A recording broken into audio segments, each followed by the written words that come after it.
Your grandfather belonged to something, a lodge, a club, a brotherhood he didn't just join, he lived through. He knew 50 people by their first names. He had a purpose outside of work. He mattered to a community. And somewhere between then and now, we decided we didn't need that anymore. But that decision is killing us, and most people don't even realize it. In the middle of the 20th century, there was an America most of us never got to see. Not in movies, not in history books, but in the real architecture of ordinary life. On any given Tuesday evening in towns from Maine to California, men walked into buildings with purpose. Masonic halls, Elks lodges, VFW posts, Knights of Columbus, the American Legion. Hundreds of thousands of them. And they weren't there for a meeting. They were there to belong. These weren't exclusive clubs for the wealthy or the powerful. They were for factory workers, postal carriers, teachers, electricians, men with calloused hands and modest incomes. They paid their dues, a few dollars a month, and in return, they got something money can't really buy anymore. They got a tribe. The lodge wasn't optional. It was part of how a man proved he was rooted in his community. It was where he went when work ended and before he went home. It was a place where he could be honest, where his struggles were understood without explanation, where he knew he'd see the same faces again next week and the week after that. But this wasn't just about men. Women had their own networks, garden clubs, church societies, book groups, entire structures of belonging that ran like the circulatory system of America. Look at the photographs from any American town in the 1950s or 1960s. The social fabric is almost visible. Every civic organization had a waiting list. The Rotary Club didn't ask if you were interested. Your peers quietly expected you to join. Garden clubs filled entire auditoriums. Church auxiliaries coordinated community events like precision machinery. These weren't frivolous pastimes. They were the infrastructure of civilization itself. When a child got sick, the church ladies organized meals. When a business owner faced hardship, the Lodge Brothers quietly helped. When a new family moved to town, the civic associations showed up with casseroles and an informal welcome. This wasn't charity. This is how society worked. What made it hold together was something almost tribal. Regular, predictable, repeated contact with the same people. The same wooden chairs, the same coffee served the same way, the same agenda items, the same debates about the community center or the park. Monotony was the point. Monotony built the foundation. And then something changed. Not dramatically, not visibly, but quietly, a decision was being made.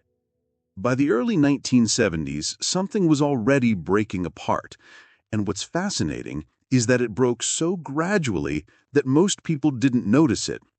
The first warning sign wasn't people leaving clubs, it was people getting busier. New highways meant men didn't have to live walking distance from work anymore. They could move to better suburbs farther out. Longer commutes meant less time in the evenings. Wives started working, not because they didn't want to, but because one income didn't stretch as far anymore.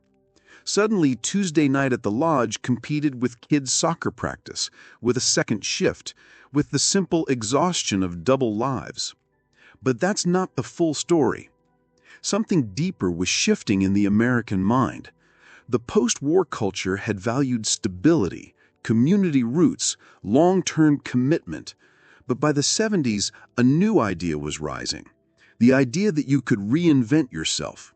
You didn't have to belong to your hometown club. You could move to California. You could start over. You could become someone new. And then came the moment that changed everything. The internet. But not for the reason you think. The internet promised connection. It promised better connection. You wouldn't just know the 10 people at your local club, you could know people all over the world who shared your exact interests. You could find your people anywhere. You didn't need to compromise on geography anymore. And that sounded wonderful. It was wonderful, in theory. But what actually happened was far more sinister. The internet didn't replace clubs. It eliminated the need to sit in a room with people you didn't fully like for the sake of community. Before the internet, if you were interested in model trains, you joined the local model railroad club. You met Stan, who was 55 and lived on the same street. You didn't choose him. He was just there. But over time, you built a relationship. You cared about his opinion. You showed up when he was struggling. The internet said, skip Stan.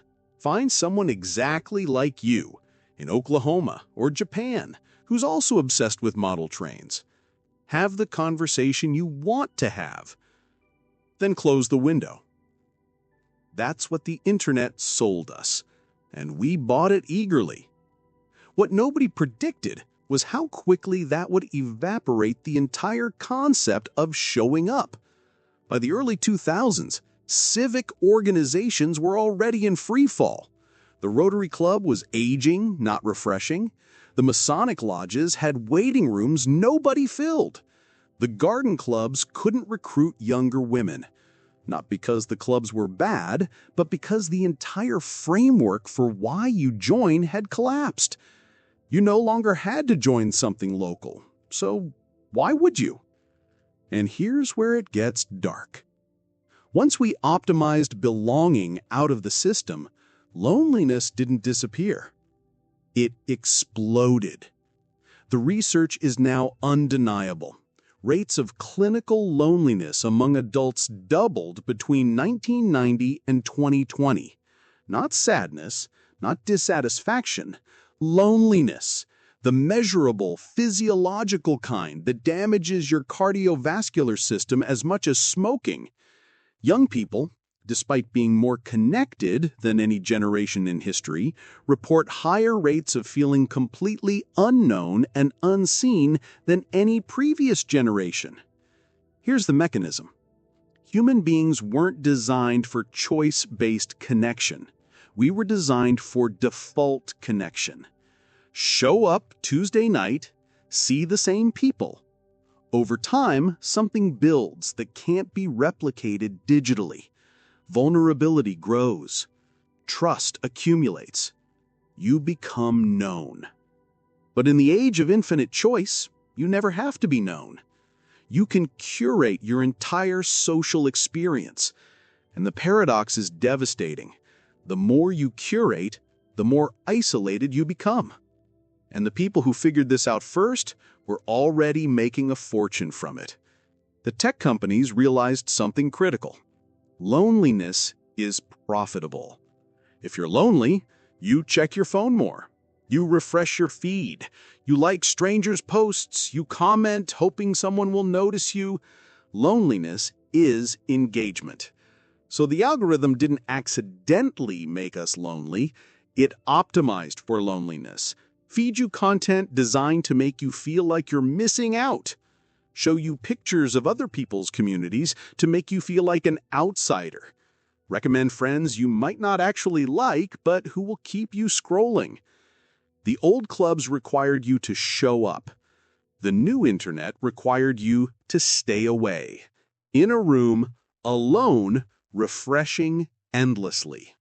By the 2010s, entire infrastructure was failing. The Elks Lodge in your town didn't close because it was unpopular. It closed because nobody under 40 had ever even heard of it. The church auxiliary that once had 100 members now struggled to find 5. The civic organizations that had been cornerstones of American life for 100 years simply aged out.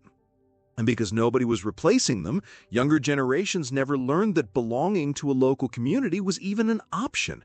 They thought loneliness was a personal problem, something wrong with them, not a systems failure.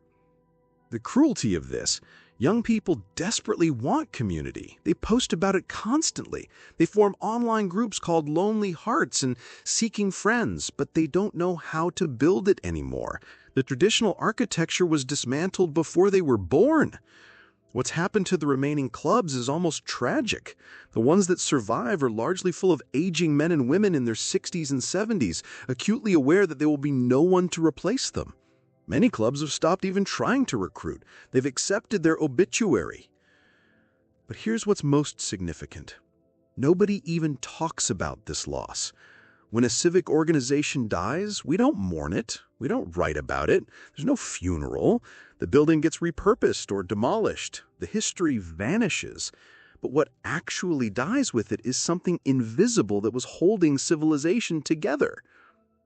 The lodge wasn't just a social club. It was a political power base. When the postmaster belonged to the Masonic Lodge, and the school principal was in the Knights of Columbus, and the business owners were in the Rotary Club, those organizations had voice with city government. When something needed to change in town, you didn't petition City Hall, you brought it up at Lodge, and it got done. Now, power is fragmented and atomized. Nobody represents the neighborhood. Nobody speaks for the community as a whole. Instead, conflicts escalate because there's no internal network of trust to manage them. The practical consequences are everywhere, but invisible. Who helps the new neighbor move in? Nobody. They do it with a moving company. Who knows if the elderly woman down the street is struggling? Nobody. Who organizes the street block party? It doesn't happen. Who ensures that troubled young person gets a mentor? They get a government program instead. Every one of these functions has been replaced by a market service or a government agency, and these replacements work. Okay, but they're not the same. They have no memory, no continuity, no genuine investment in your thriving. And the deepest cost isn't in the big picture. It's in the soul. A man who belongs to something is different than a man who doesn't. He stands differently. He knows that somewhere, someone is counting on him. That changes your entire relationship to being alive. This is why your grandfather seemed so different. It's not nostalgia, it's that he knew his place in a web of reciprocal obligation. If he missed a month at the lodge, people asked where he was. If he was struggling, people knew it without him having to broadcast it. That sense of being known and expected is not a luxury. It's foundational to mental health. We've optimized it away. And the cost is showing up in every anxiety statistic, every therapy wait list, every medication prescription that keeps climbing. So why hasn't anyone tried to rebuild this? Here's what nobody wants to admit. Even if we wanted to bring back the traditional civic organizations, the conditions that made them work are gone. You can't manufacture the need to show up Tuesday night when everyone's exhausted, overscheduled, and has infinite entertainment at home. The club worked because it was the best option for human connection. It was the only option, the only game in town. Now, there are thousands of games. Why would you commit to one? Also, and this matters, the old clubs were often very exclusionary. They excluded women from much of their history. Many excluded people of color. They had hierarchies and rituals that were meaningful only if you belonged to the dominant group. So, we didn't lose something entirely good. We lost something complicated. Young people today are in many ways smarter about this.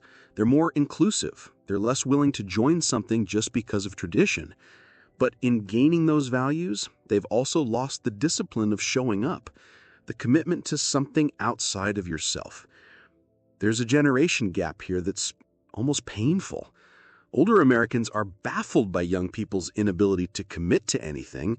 Young people are confused by the expectation that they should. Both are partially right.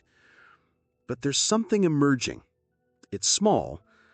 It's not going back to the way it was, but it matters. In the last 5 years, there's been a quiet rebellion against isolation.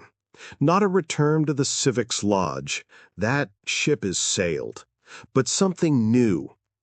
Intentional communities, co-housing arrangements, dinner clubs that meet weekly, church small groups that actually function like families, hobby collectives that become de facto communities. These aren't replicas of the old model. They're conscious experiments in the opposite direction. People deliberately saying, I'm going to put my phone away. I'm going to show up every Thursday. I'm going to let these 6 people become my anchors. It's working, in pockets, but it requires something the internet promised we wouldn't need: intentionality. You have to choose to do it repeatedly against the pull of comfort and distraction. Which brings us to what any of this actually means. We're at a hinge point in American life, and most of us don't realize it. We're not just losing civic organizations. We're losing the idea that you belong to something larger than yourself that has regular, recurring, unchosen membership. Everything now is optional. Your church, your community, your social circle, if you don't like the vibe one week, you can just not show up. And if everyone feels that way, the vibe never develops. The research on happiness and meaning shows something brutal. The most fulfilled people aren't the ones with the most choice. They're the ones with the most obligation. Not tyrannical obligation, but the beautiful kind. The kind where someone is counting on you to show up, where your absence is noticed. We've spent 50 years trying to free ourselves from that. And in winning our freedom, we've lost something we didn't know we couldn't live without. Your grandfather's America wasn't perfect. It was conformist in ways we rightly rejected. It excluded people. It moved slowly. But it also knew something we've forgotten: that the human soul needs to belong to something that doesn't adapt to your preferences, something you have to grow into, something that holds you even when you're not sure you want to be held. The question now isn't how to bring back the lodge. That's gone. The question is, having proven that humans need belonging and having built systems that prevent it, what do we do? Do we accept loneliness as the price of freedom? Or do we start, consciously and deliberately, rebuilding the architecture of community?